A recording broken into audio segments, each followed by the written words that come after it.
Media ప్రతినిధులు నిర్భయంగా వార్తలు రాసి పెద్దన్న పాత్ర పోషించాలని మంత్రి పొంగులేటి శ్రీనివాసరెడ్డి కోరారు. గత ప్రభుత్వానికి ఏదైనా వ్యతిరేకంగా రాస్తే మీడియాపై కేసులు పెట్టి నానా ఇబ్బంది పెట్టారని గుర్తు చేశారు. తప్పులు అధికార పక్షం వైపున్నా విపక్షాల వైపున్నా ధైర్యంగా వార్తా కథనాలు ప్రసారం చేయాలన్నారు. భద్రాద్రి కొత్తగూడెం జిల్లా పాల్వంచులో నూతనంగా ఏర్పాటు చేసిన ప్రెస్ క్లబ్ను ఆయన ప్రారంభించారు. ఈ సందర్భంగా మంత్రి పొంగులేటి మాట్లాడుతూ గత ప్రభుత్వంలో విలేకరులకు స్వేచ్ఛ లేదని, వారి సమస్యలు కష్టాలు తీర్చలేదని విమర్శించారు.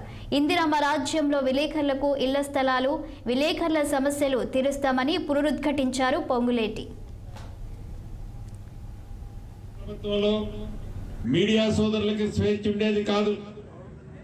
ఏ మీడియా సోదరులైనా ఏదైనా రాస్తే వ్యతిరేకంగా వారిని అనేక రకమైన కేసులు బరాయించి నానా ఇబ్బందులు పెట్టిన ప్రభుత్వం ఆనాటి ప్రభుత్వం. ఈనాటి ప్రభుత్వం అలా కాదు.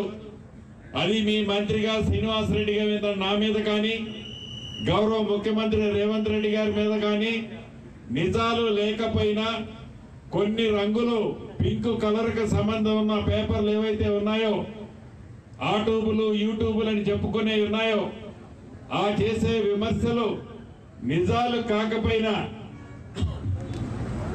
ఈ ప్రభుత్వాన్ని ఏదో బుర్రద చల్లాలని అతి ఉత్సాహంతో ఏవైతే ఇస్తున్నారో వాటిలో నిజమెంతుందో వారి ఆత్మ పరిశీలన వారే చేసుకోవాల్సిన అవసరం ఉంది.